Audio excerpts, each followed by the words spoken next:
This is a layer poultry farm located in Ogun, Nigeria. It is a new farm starting with 2 chicken sheds. Each chicken shed is 15,000 pieces of layer birds. Each shed is 3 rows.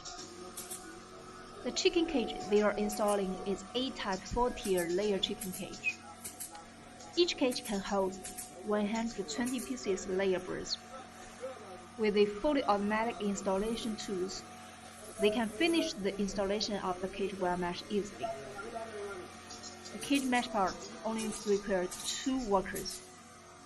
It is very easy to install the cage with the guidance of the video we offered, even for the automatic parts. As you can see, this is an automatic chicken cage project.